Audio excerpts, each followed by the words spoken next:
They didn't give me the official response. But how did it end? How it ended, just to, not, it's, you know, we get back. Get back to work. Yeah, I did. An update on it. You have the email of her girl here in DC? No. And the Jewish guy sees the guy now, she wears the hat. Is the Jewish guy the guy that's on the side? Said this. Yeah. Well, we haven't seen it. Me too, but he's here all the time.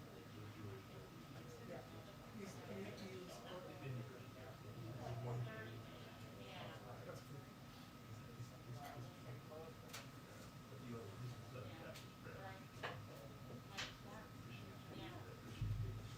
Sarah was in the room.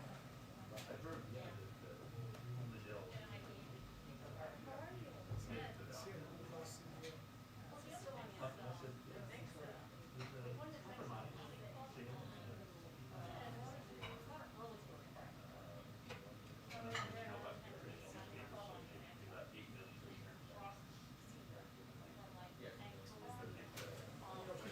Christian Post has already been.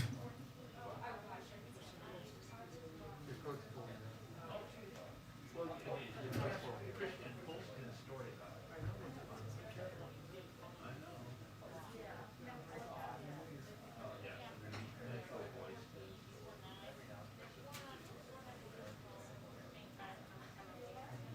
But you got your heart. We are on the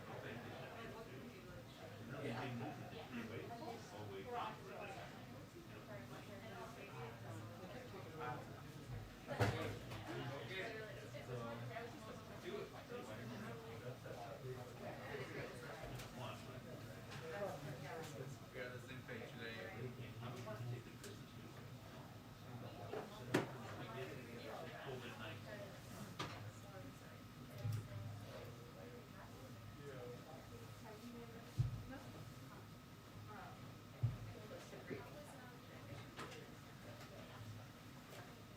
So maybe they're going to get to ask you a question.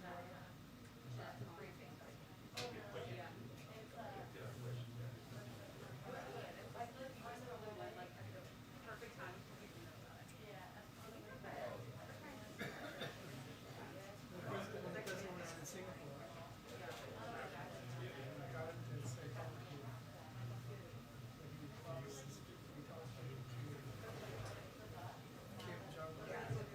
bring up the 74 Christians.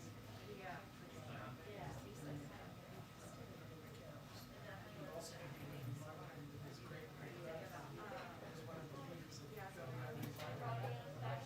Oh, I'm sure. and he did.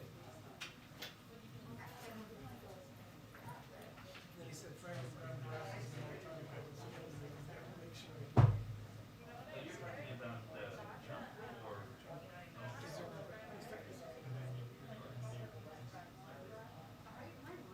I've heard that all Japan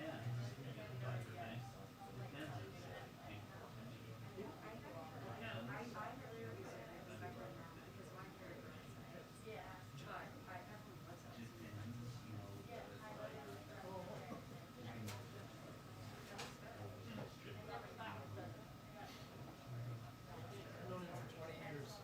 He's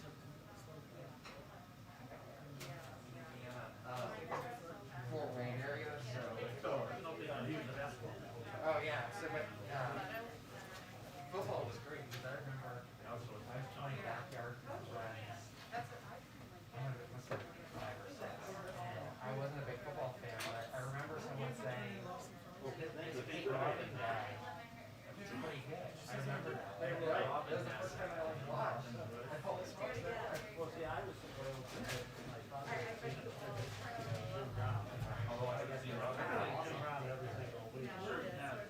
That's what. That's kind of There's a lot of that.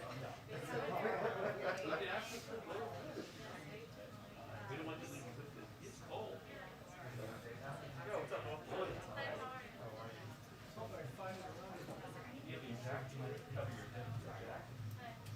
I was kind of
Pretty good. I haven't used it. Still does. Ryan,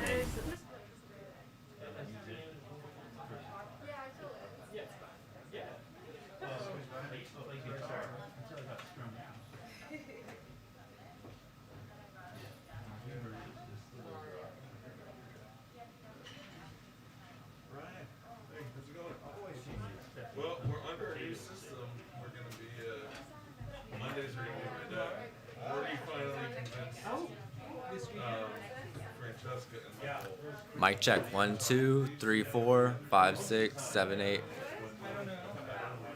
I don't have to do this weekend. I'm feeling it.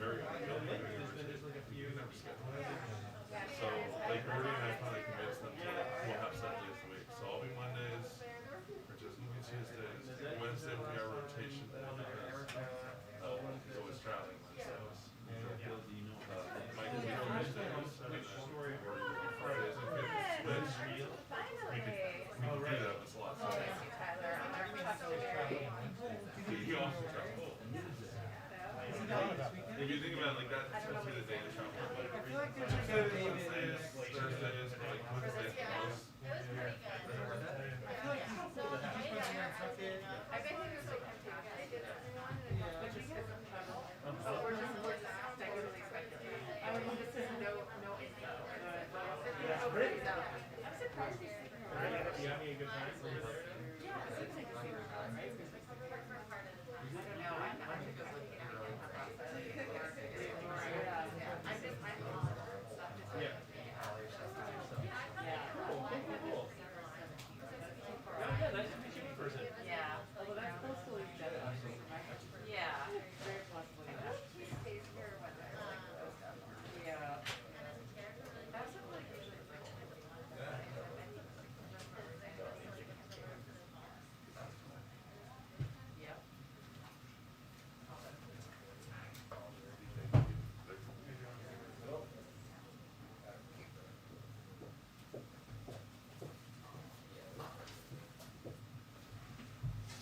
I don't want next weekend.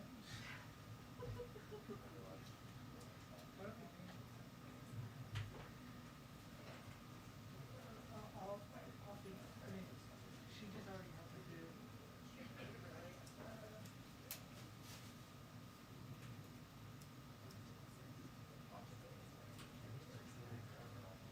He is going.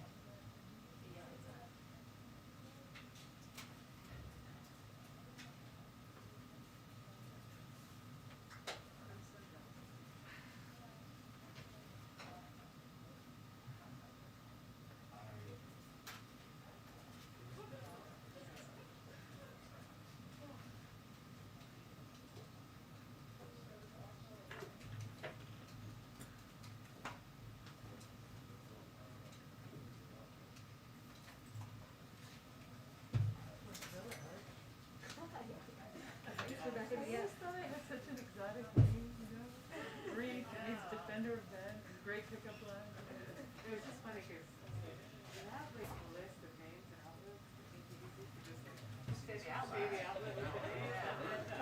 That was like, there was that big kerfuffle where Jen asked me to call her. Oh, yeah.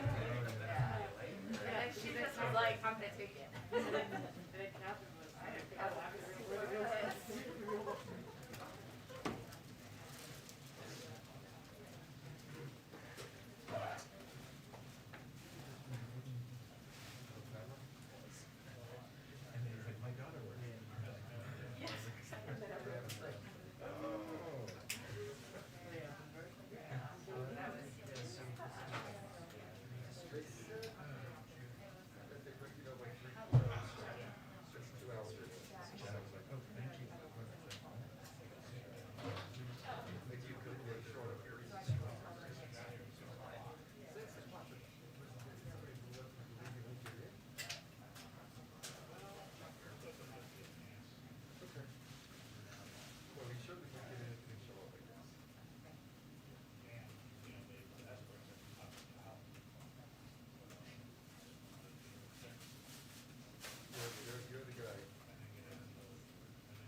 guys that we just. Well, so it was funny, the live recording forgot until halfway through, and I was like, "Ooh, this is supposed to be."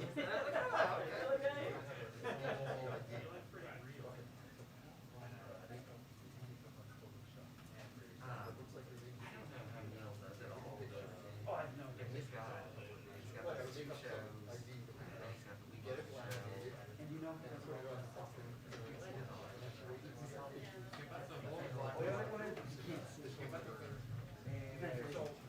So he literally does it all. We have to make the first one, we'll be back to home,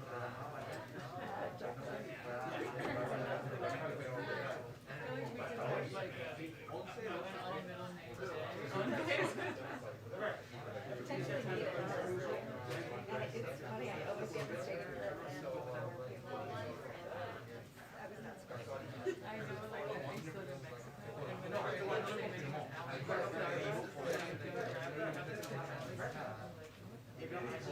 there's some rich guy out there who wanted that much. And so I just, you know, and you turn around and FNC. And turn around and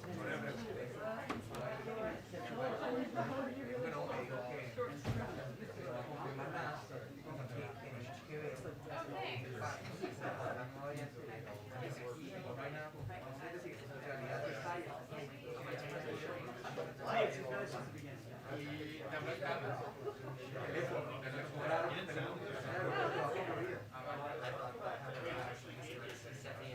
Yeah.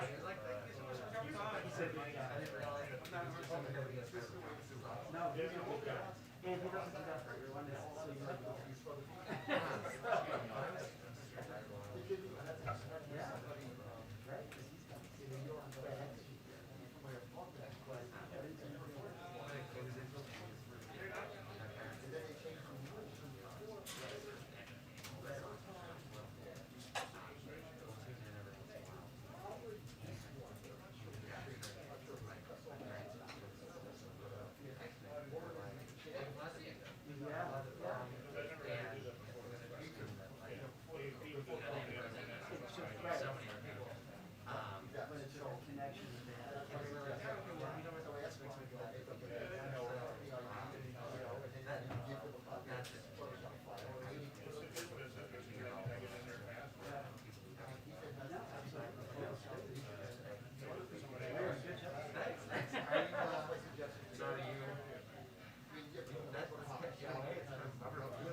2-minute warning for press briefing. 2-minute warning.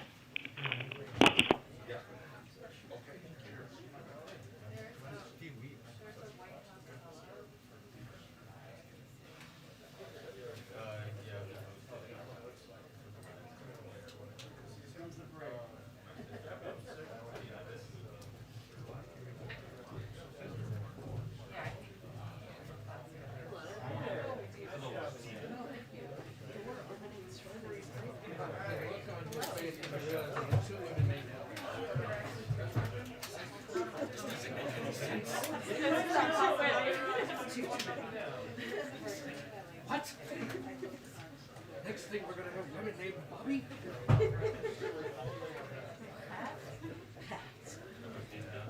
Yeah, Pat.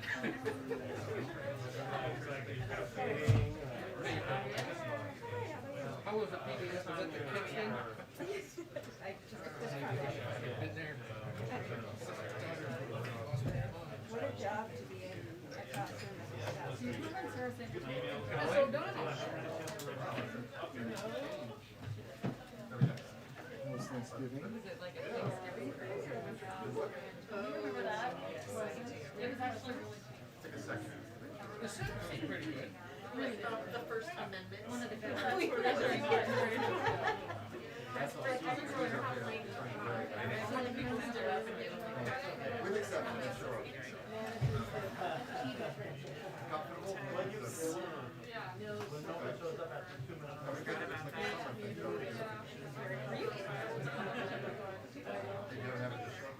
don't think I said anything. Or she probably. Old buddy goodness.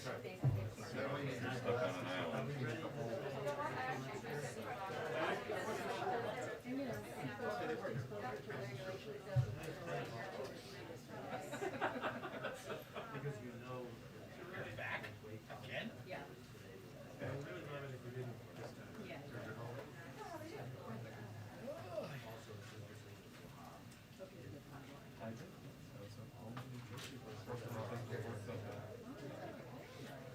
Has it changed much?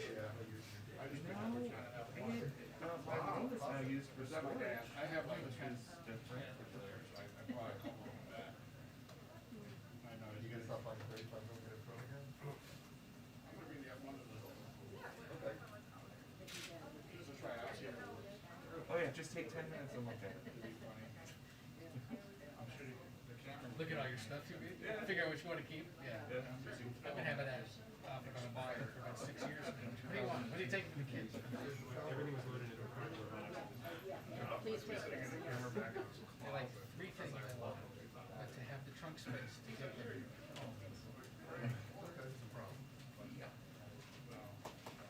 I read they have to increase the exposure by a half stop. Hi, everyone. Happy post-Thanksgiving salad eating days, I guess. Okay, a couple of items for all of you at the top. As you all know, today is Cyber Monday, one of the biggest shopping days of the year. The president will convene a roundtable shortly with CEOs and leaders of major retailers and grocers to hear about their expectation and preparation for a robust holiday shopping season. We've already seen some evidence of that over the last several days. This event will include CEOs from Best Buy, Food Lion, Etsy, Walmart, Mattel, and more. The president will also share a message directly to American consumers.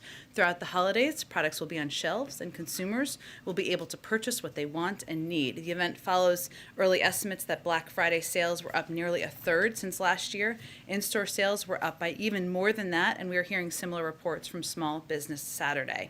After the roundtable, the president will deliver remarks on the administration's work to strengthen the nation's supply chains, lower everyday costs for families, and ensure that shelves are well stocked this holiday season. As you all know, the president is headed to Chile, Minnesota tomorrow, and I wanted to give you a little bit of a preview of that. He will travel to Rosemount, Minnesota, to highlight how the bipartisan infrastructure law will deliver concrete results for communities, create good-paying union jobs, and position America to compete and win the 21st century. He will visit Dakota County Tech, a tech technical and community college that illustrates how similar institutions across the country will train the next generation of workers and rebuild America's infrastructure.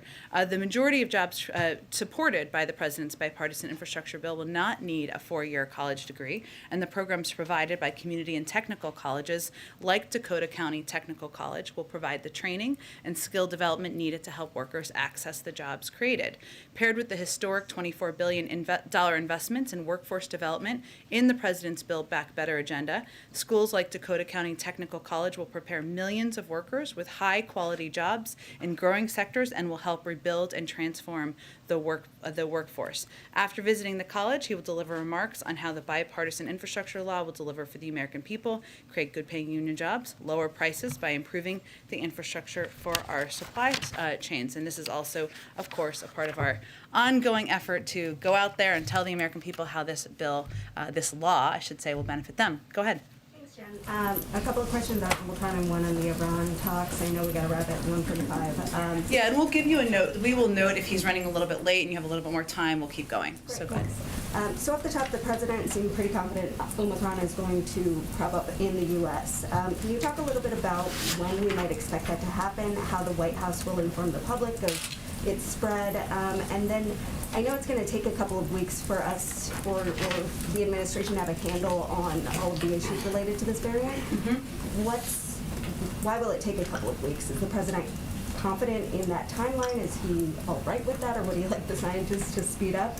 And then lastly, on boosters, he talked about the need for boosters. Does the White House have any plan to ramp up its promotion of boosters beyond what we've seen from the president? Sure. Let me start with the timeline, because I think this is an important piece for the American people to understand what the process is and what the scientists are working on. So first and foremost, as you all know, we have a top-notch group of scientists across the country already set up to do this work, and they are working in close coordination with scientists and medical experts around the world. And you saw that coordination happen over the last several days. So, one of the things that was interesting to watch, I think should be compelling or encouraging, is that as soon as this variant popped up, it was communicated and coordinated around the world. That information was shared publicly in a transparent manner. That credit is owed to the South African leaders there, and certainly the president, to answer one of your earlier questions, is committed to continuing to be transparent with the American people as we see any cases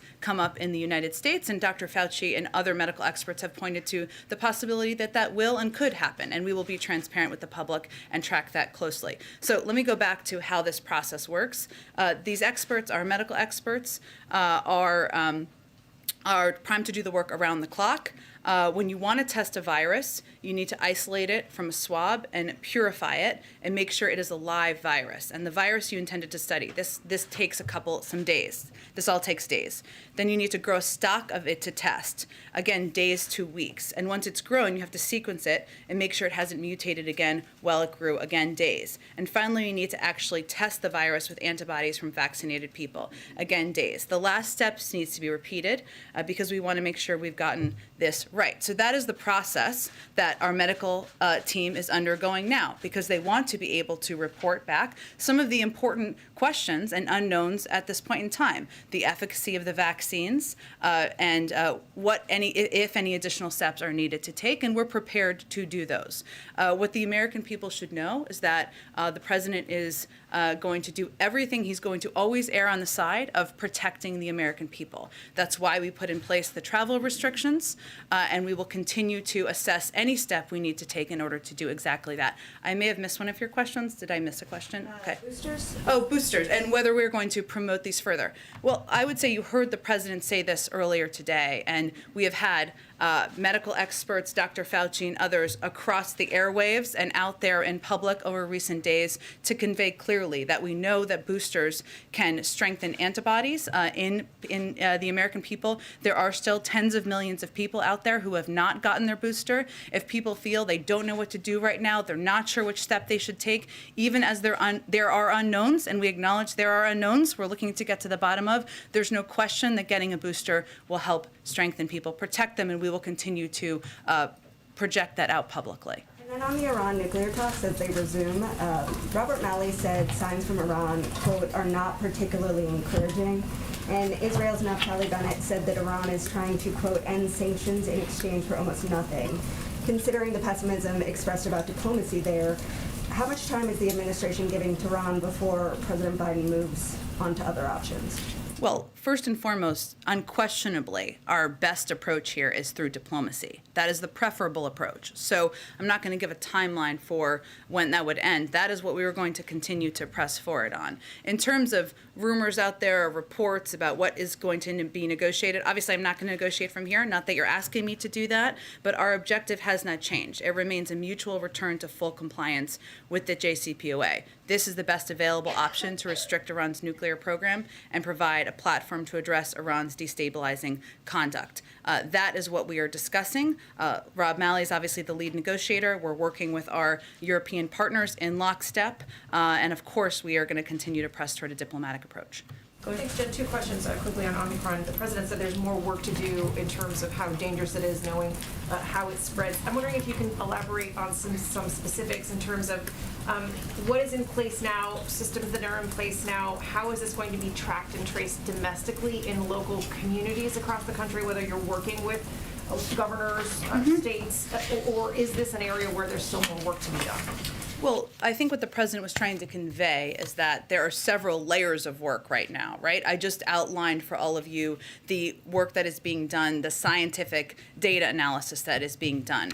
But I can assure you that our public health, our officials here are in very close touch with daily and in ongoing calls with all state health officials and public health partners. Calls were held throughout the weekend with various public health officials at state and local level. These calls included state, county, city health officials, state epidemiologists, state laboratory directors, and partners for public health organizations. So that is something that was started over the last several days, and we are continuing around the clock coordination as well. The CDC is also meeting today with state labs, and throughout the week we will be engaging with state health associations in order to make sure we are in continued close contact. And then in terms of states and local municipalities, the president was asked this, but maybe you can elaborate more on whether he thinks these areas that have done away with mask mandates should reverse them given this new strain. He didn't really answer that. So does he believe that perhaps the district, other places should go back to where they were with the mask mandates?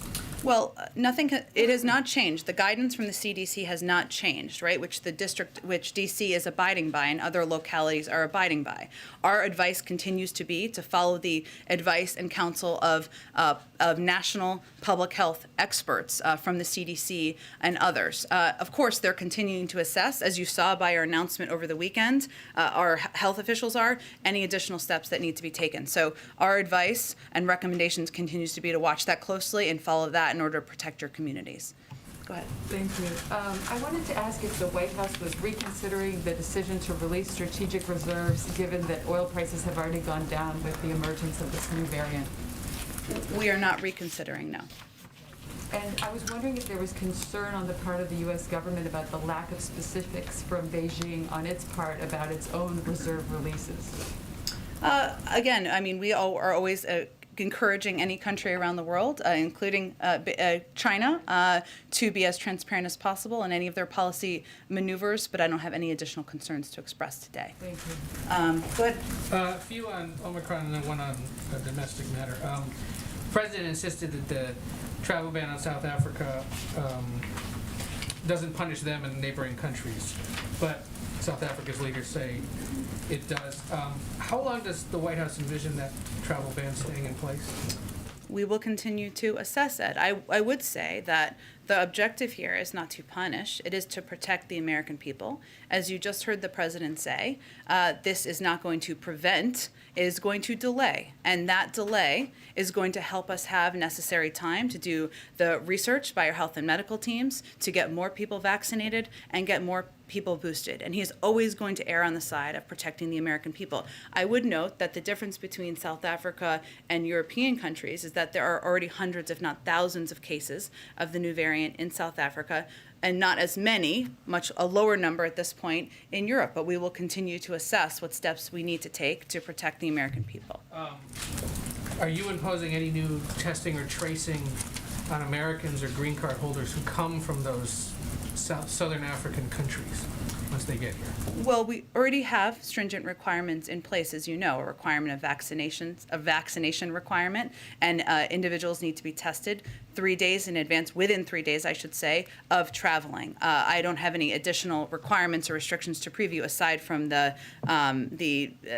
current restrictions on travel from certain countries. There's this trip to Minnesota tomorrow by the president. You have all said that you're going to continue aggressively traveling and selling Build Back Better, the infrastructure plan. Is there any talk of restricting his travel or his movements at all in the coming weeks?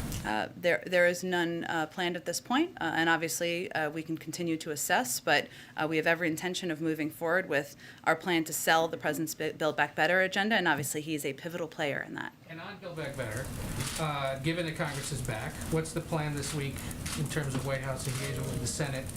And to Republicans who say that this is something that could contribute to inflation, I think there was one Senate Republican who called him the Mad Hatter for pushing for this at a time when inflation is off the hook. What would you say to that? Well, on the first piece, I would tell you that our team, senior White House officials, have been in close touch already over the last several days on moving our Build Back Better agenda forward. We had some of our senior officials meeting with the budget committee over the last several days. I think they had 2 meetings over the last several days. We had a number of our senior White House officials meeting with Leader Schumer's team last night. So I can assure you we are moving forward full speed to get this done, and we expect action on it in the coming weeks. We will continue to press for that. For anyone who's criticizing, I would say that the way, and we saw, I would say, in recent weeks, even with the votes of Republicans, every Republican in the House went on the record voting against steps that many economists have said would ease inflation. They voted to raise taxes essentially on middle-class families, voted for higher child care, prescription drug, and elder care costs, despite claiming they agree inflation and costs are a problem. So we're out there. Democrats in Congress are out there, many of them. We welcome Republican support, I will continue to say, taking steps to lower costs. We know that Build Back Better will start cutting child care costs in half in 2022, make preschool free for many families starting in 2022, lead to the construction of additional housing units starting in 2022. What is the Republican plan for lowering costs, for addressing inflation, something they are very concerned about, but they don't seem to have any solutions for? I don't know what the Mad Hatter reference is, but that feels like it's more applicable. Very good. Thank you, Jen. Before Joe Biden was president, he said that COVID travel restrictions on foreign countries were hysterical xenophobia and fear-mongering. So what changed? Well, I would say first, to put it in full context, Peter, what the president was critical of was the way that the former president put out, I believe, a xenophobic tweet and how he called what he called the coronavirus and who he directed it at. The president has not been critical of travel restrictions. We have put those in place ourselves. We put them in place ourselves in the spring. But no, he does not believe. He believes we should follow the advice of health and medical experts. That's exactly what he did in putting in place these restrictions over the weekend. Okay, we saw the president shopping indoors on Saturday behind glass that says face covering required, but his face was uncovered. Why? The president is somebody who follows the recommendations and the advice of the CDC. I don't know what the circumstances were of that particular moment. He was shopping in a store, and on the glass outside it said face covering required, and we could see him inside, and his face was uncovered. Well, again, Peter, our recommendation and advice continues to be for people to wear masks when they are required in establishments. I don't know what this establishment was. The president obviously follows the advice of his health and medical team. Is there concern that when the president says today, please wear your mask indoors in public settings around other people, and he doesn't do that, that it's going to make it harder to get people to follow him? I think you see the American people, and all of you see the president wearing a mask every time he comes out to an event, when he's sitting in meetings, and certainly he will continue to model behavior he hopes the American people will follow, not for his benefit, but to save their own lives and the lives of their friends and neighbors. On immigration, Joe Biden once described the Remain in Mexico policy as dangerous, inhumane, and goes against everything we stand for as a nation of immigrants. So why is he keeping it? he continues to stand by exactly those comments and statements. And the Secretary of Homeland Security put out a memorandum conveying we want to end this program. But we also believe in following the law, and that's exactly what we're doing, as there was a ruling that required us moving forward with implementation. And then last one, since the president said that this administration is monitoring the situation in Waukesha closely, it has been revealed by prosecutors that the assailant swerved his truck side to side as part of an intentional act to run over as many people as possible. 6 people are dead. Some children remain hospitalized. Why hasn't the president visited the members of this Christmas parade attack? Well, I would say first, as you saw the president convey last week, our hearts go out to this community, to the people in Waukesha, that we've been in touch, obviously, with officials there, and we're all watching as people are recovering, and this is such a difficult time of year for this to happen. It's difficult any time. Obviously, any president going to visit a community requires a lot of assets, requires taking their resources, and it's not something that I have a trip previewed at this point in time, but we remain in touch with local officials, and certainly our hearts are with the community as they've gone through such a difficult time. Go ahead. So for the American public that knows that there's been a rise in COVID in their communities that may be related to the Delta variant, it may be part of this winter surge, if people are experiencing symptoms and they get tested, should they have an expectation that their test will be in some way compared to whatever we do know about the Omicron variant? Is there a surveillance capability for that kind of study at this point, where in hospitals, testing settings, does that exist now?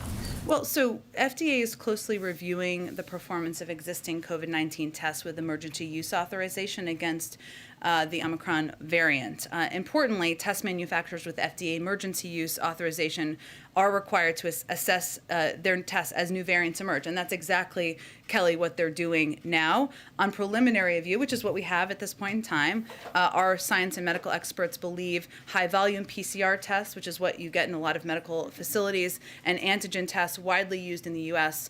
Show low likelihood of being impacted and continue to work. That is encouraging, but it is something we're continuing to look at. But right now, that's what our early assessment is of our health and medical experts. So in terms of the surveillance ability around the country as cases are positive, what is the president's view of our ability to catch that new variant if the expectation is it will be here? I mean, is there a big run-up before we're actually able to do that? I wouldn't say that. I think it's something that we are in close touch, as I noted a little bit earlier, with state and local public health officials. We're in constant contact with them, and we will, again, as I noted earlier, be very transparent about when we see, if we see a case here, at which Dr. Fauci made clear that, well, these restrictions can certainly slow. We're not conveying that they could prevent. And does this change the tempo of how often the president will be briefed related to COVID? Is that changing his schedule for how often? I think, as he noted earlier, he'll be briefed on a daily basis.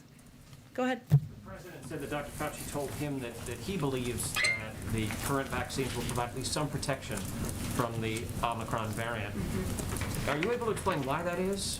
Why Dr. Fauci would come to that conclusion? You laid out all the steps that have to be taken before we can determine the vaccine's efficacy. How does the president's medical advisor get to that conclusion?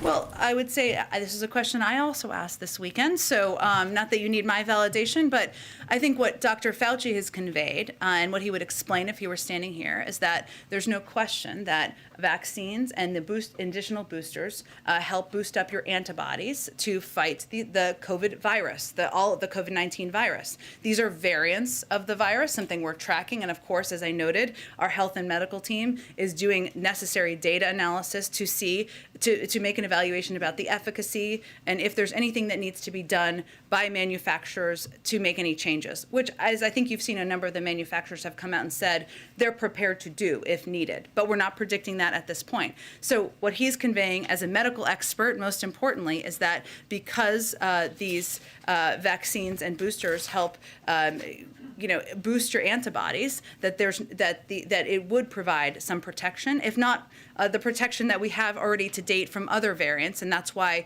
this is the step that the American people can take. The president on Thursday is going to NIH. Is there anything more you can tell us about the purpose of that visit and how it might differ from what we just heard from him today? Sure. So the president is, as you noted, going to the National Institute of Health on Thursday, and he will, when he's there, he will put forward a detailed strategy outlining how we're going to fight COVID this winter, not with shutdowns or lockdowns, but with more widespread vaccinations, boosters, testing, and more. That is something that we had every intention of providing an update to the American people on around this time of year anyway, but that's what people can expect on Thursday. Go ahead, and I'll come back to you, Kim. Go ahead. Go ahead, Sabrina. Thank you, Jen. So the president said earlier today that there haven't been any recommendations to put in place domestic travel requirements, but what we saw with the Delta variant is that once it was already here, it spread rapidly across the country. So why not have any testing or vaccination requirements whatsoever for domestic air travel, since people are, flying fairly openly across the country? Well, what I think you heard the president say, I think it was hard to hear the question, so I think this was a question that was asked, but was that he wasn't taking any options off the table, but he's going to rely on the advice of his health and medical experts. So I would really point you to them. I know we'll have a COVID briefing in the coming days. Okay, and the president said during a CNN town hall that he was open to carve-outs for the filibuster, including for raising the debt ceiling. You said at an October 22nd briefing he'd have more to say in the coming weeks. It's been more than a month, so what happened? Have there been any decisions around filibuster? I don't have any additional update for you at this point in time. Obviously, the president stands by his comments, but I'll let him speak for any additional updates. Go ahead, Caitlin. Just want to clarify on when the first case, excuse me, of Omicron is detected in the United States, since it's been described as essentially inevitable. Is the White House going to announce that, or the CDC, or how will that be made publicly available? It's a good question. I think the most important thing is we will make it available from the government. I'm not sure what source it will come from initially. Okay, thank you. Just wanted to get clarity Sure. on that. What lessons did the president learn from the Delta variant that he's applying here? Well, look, I think that there are a lot of lessons we've learned that he's applying throughout. One is to be very transparent with the public and be direct about where there are unknowns, and be clear that there is information we have at this point, and then there is information that we still need more detailed analysis from our health and medical experts. It's also important, in his view, and one of the lessons learned is to make clear to the public that we have a plan, and we do. And we are in a different place than we were 6 months, 9 months, and certainly a year ago, because more than 82% of people in this country, adults I should say, have had their first vaccine. They are widely available. Boosters are widely available. Schools are open, and there are steps that have been taken to put us in a different place to fight any variants. So, there are a lot of, knowledge that has been built upon for the president, but also our medical team, and we're using that to apply that as we communicate and as we work to take steps to fight this new variant. Would it have helped if boosters were made more widely available sooner? That's a difficult thing for me to assess as a non-medical expert, so I would point you to them to ask them that question. Last question. The president said earlier South Africa doesn't need any more vaccines. They are having trouble getting it into people's arms, and the reluctance is there. Has South Africa ever turned down vaccines from the United States? They have not requested additional vaccines. But have they turned down vaccines that Yes. was offered to them? So we have sent close to 8 million doses to South Africa, 13 million to Southern Africa, over 93 million to Africa, and 275 million to the world. This is not meant to be a criticism. It is meant to give people understanding of what the challenges are in a lot of countries, is that it's not just about having vaccine doses. It is about ensuring there's operational capacity, which is not meant to be a criticism of any leaders in government, but more it's challenging to have public health officials in all communities of any country available. And also there are hesitancy issues in not just the United States, but many parts of the world. So it's about having not just the vaccine doses, but also the apparatus, the capability, and also addressing vaccine hesitancy, which is, as you know, something that we have worked hard to address in this country. Do you know when South Africa had turned down the vaccines from the United States? I don't have any additional details beyond that. I would just note that we are prepared to provide them with additional doses when they're prepared to receive them. Go ahead. Thank you. Thanks, Jen. Just to follow up on Caitlin's question, you outlined some of the problems that countries face in vaccinating their own citizens. Does USAID or any other U.S. government agency plan to help with some of those capacity issues, whether on the operations side or just in the hesitancy side? Is there any effort to go beyond just sharing vaccines, but actually help with getting shots in arms. Yeah, absolutely. And there's a lot that USAID is doing to date, and we will continue to build on that. So USAID has provided over $267 million of COVID-19 supplemental support to Southern African countries to deliver and distribute the vaccines, reduce coronavirus transmission through infection prevention and control, provide key public health information, improve diagnostics and surveillance, train health workers, strengthen case management capacity, deliver emergency food and critical humanitarian supplies and services, and respond to some of the social and economic effects of the pandemic. And that is responsive to the fact that not just now, we've long known that there are challenges beyond having vaccine doses. And if we are going to be the world leader on fighting the pandemic, that it's not just about doses, it's additional capacity as well. Included in that 267 million, 12 million to South Africa on vaccinations alone. And in South Africa, USAID's COVID-19 vaccine funding has mobilized and trained healthcare workers, established and equipped vaccination sites, supported vaccine service delivery in rural areas, and supported a national campaign to promote vaccine acceptance. And we will continue to build on that. And it's not just USAID, it's across government, including PEPFAR, including NIH and CDC, as we work to partner with and work with a range of countries to get the pandemic under control. Does the White House have any plans? I know you said that Biden himself, his travel will not be restricted, but in terms of events, the White House is hosting this holiday season, the Christmas party, Hanukkah party. Are there any plans to restrict size or gathering capacity issues with the spread of the new variant? I know that the First Lady's office put out some information this morning, including the theme of the holiday season, and there will be more details on holiday parties, but there are not, as you know, restrictions that have been announced to date by our health and medical experts, so that hasn't impacted or changed our approach. One more on a domestic issue. At a fundraiser late last month, Senator Gillibrand said Democrats are terrible at messaging. It's just a fact. Representative Susan Wild said that one of her constituents firmly believes the extra money in their bank account from the child tax credit is thanks to the former president. Do you agree with Senator Gillibrand's assessment? How do you plan to address some of the challenges the party has faced since on its agenda? Well, I would say in my experience here, or working in communications, it is challenging to sell something before it exists. And now we have a package that the president is out there selling, including a trip to Minnesota tomorrow, including a couple of trips he already took. And our message is very clear and coordinated and united across the Democratic Party. And now it's the time to do that, which is that the president's agenda, the Democratic agenda, is going to lower costs for people across the country and give them some more breathing room. That contrasts with what we're seeing from the other side, which is not a lot of ideas in the cupboard. So I think you're going to see people out there projecting that message. We now have a package to sell. We're working to get Build Back Better across the finish line, and the president's going to be out there selling it. But I think I'll stop there. Go ahead. Okay. Does the economic team have any projections for what the new variant might do for growth, for inflation, for the job market? Not quite yet that I'm obviously aware of. It is something obviously we will continue to assess, but at this point in time, there haven't been additional restrictions beyond the travel that have been put in place. I mean, as it relates to CDC guidance.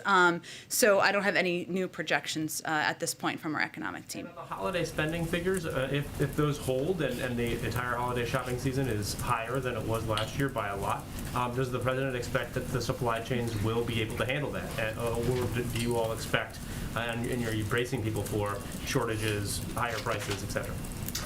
I think what you're going to hear from the president when he meets with these CEOs shortly, and hear from these CEOs, many of whom we've been in touch with privately, many of whom I think have been outspoken publicly, is that they have plans in place, the leaders of these companies, the leaders of these retailers, to ensure that the shelves are stocked, that people can go buy goods they want, can go buy presents, and that they can do that online as well. That is the message we're consistently hearing from them privately, even as we're seeing projected increases or record, in some cases, sales. Go ahead. I have 2 questions about the vaccination mandate for federal workers. Sure. The American Federation of Government Employees praised the administration for announcing today that no unvaccinated worker will be suspended or dismissed until after the holiday season. Why did OPM make that decision? That is inaccurate, and that's an inaccurate statement, which I believe they are fixing or providing an update on. Nothing has changed on our deadline or our approach to the federal employee vaccine requirement. The deadline was last week, November 22nd, and we already have 96.5% compliance across a diverse workforce that is the largest in the United States.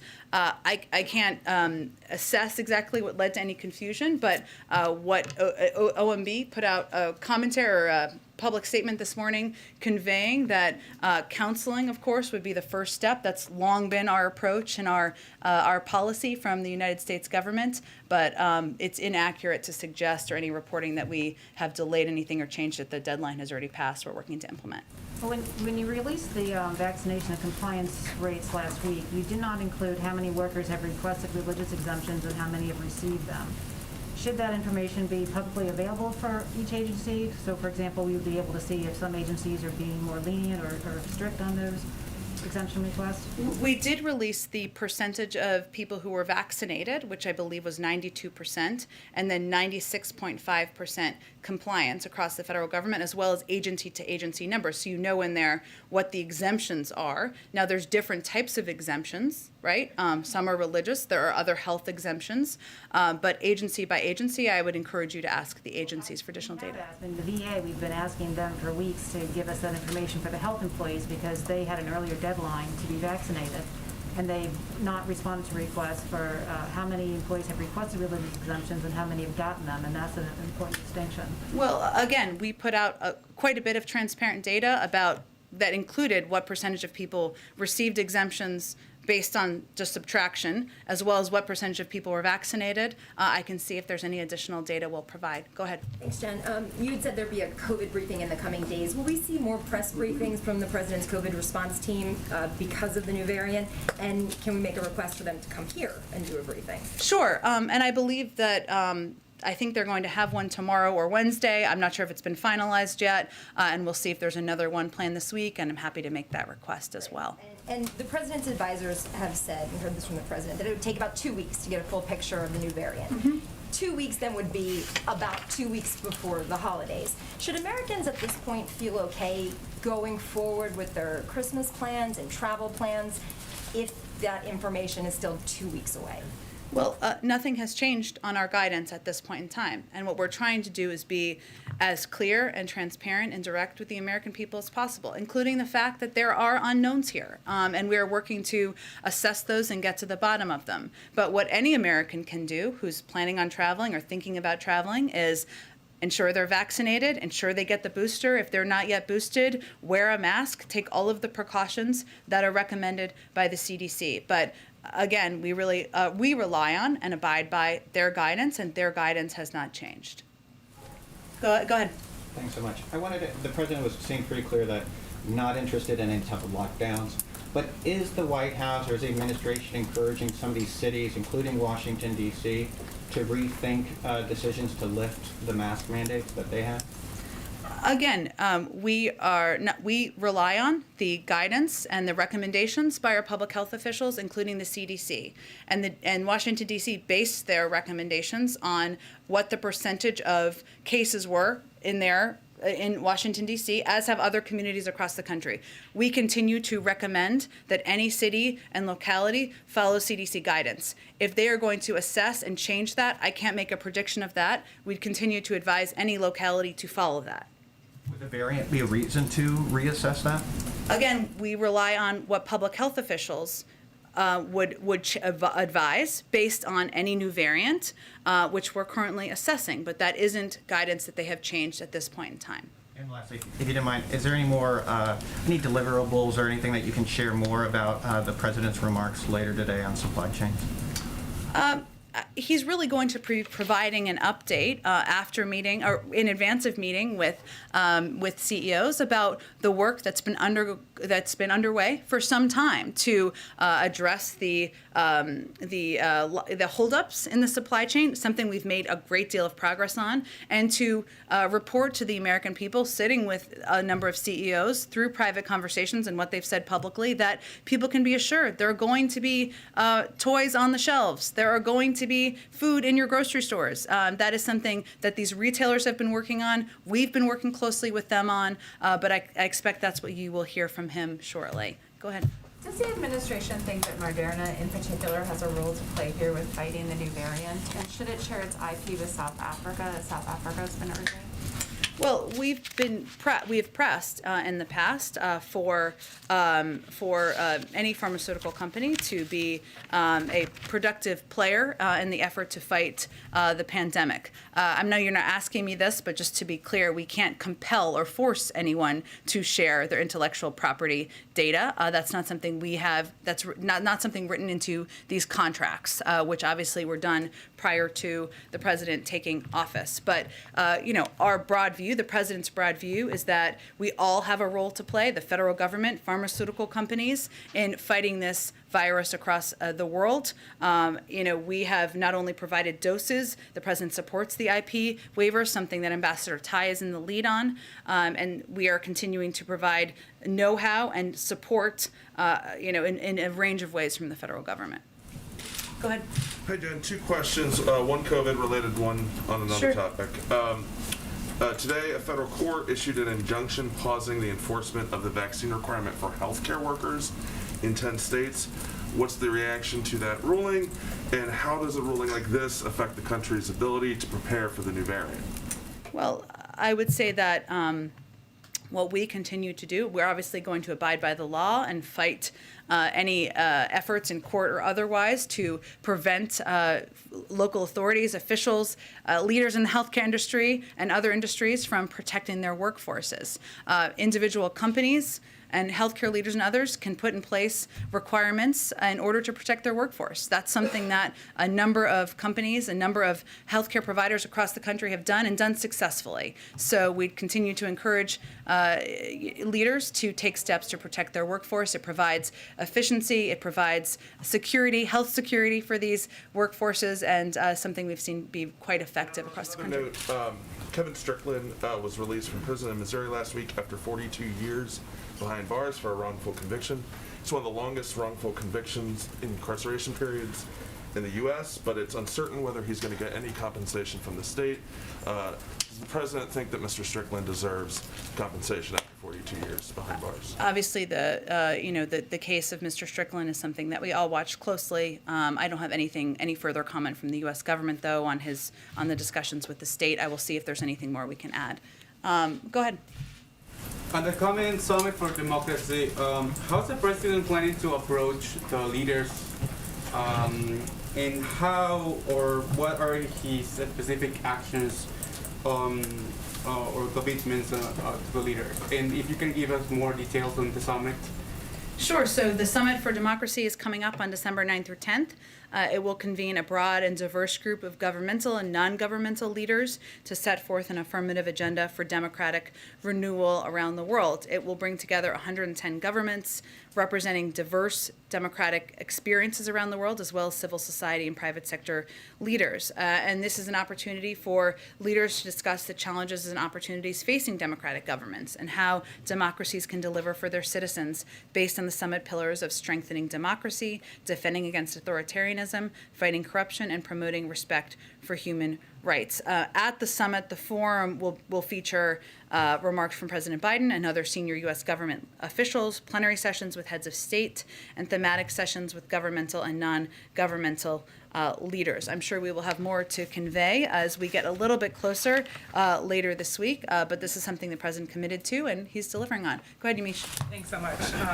What's the president's response to Andy Slavitt, who of course was a COVID advisor here in the White House just a few months ago, saying that it would be better to provide mass shipments of the vaccine, hundreds of millions of vaccines to Southern Africa rather than having travel bans?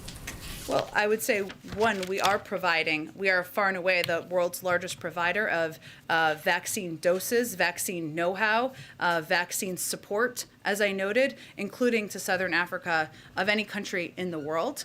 And the president, on the advice of his health and medical team, put in place these restrictions because he's going to err on the side of protecting the American people. And even though our expectation is it will slow, not prevent, the movement of this new variant, that will give us time to get more people vaccinated, more people boosted in the United States, and ensure we learn more about this variant. So we're going to do both. And you've said You said just a few moments ago, there are hundreds of cases in Africa and only a few or as many, not as many in Europe. Could you talk about the science behind that? Is that what the president's scientists are telling him, that because there are hundreds of thousands of cases in I was just reading what you said, but yeah, thousands of cases in Africa and not as many in Europe. That's the science behind why a travel ban needs to be in place, because I guess I'm just trying to understand why if one person, let's say in Germany or somewhere else, gets on a plane and comes to the United States, isn't that person just as likely to have the variant end up in the United States? Could you just talk a little bit more about the science behind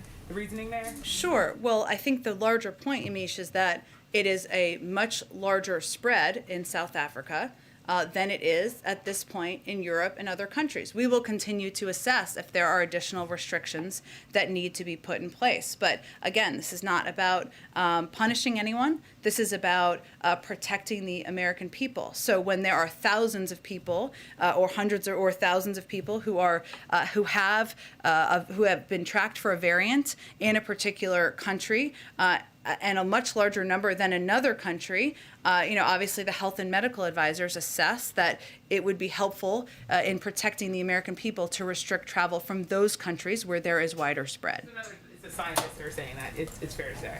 The president made the travel guidance restrictions in place on the pure basis of recommendation of his health and medical advisors. Question: could you talk a bit about the nuclear talks that reportedly President Biden wants to have with China? There are some reports that he wants to sit down and talk about that. Is there any sort of goal there, an arms deal or anything like that on the president's mind? Nuclear talks with China? I'm not sure. With the president? I'm not sure what you're referencing. Obviously, he just spoke with President Xi recently and had a summit with him. There's follow-up, of course, to that at a high level of our national security team. I can see if there's anything more that would be at his level, but not that I'm aware of. Thanks, everyone.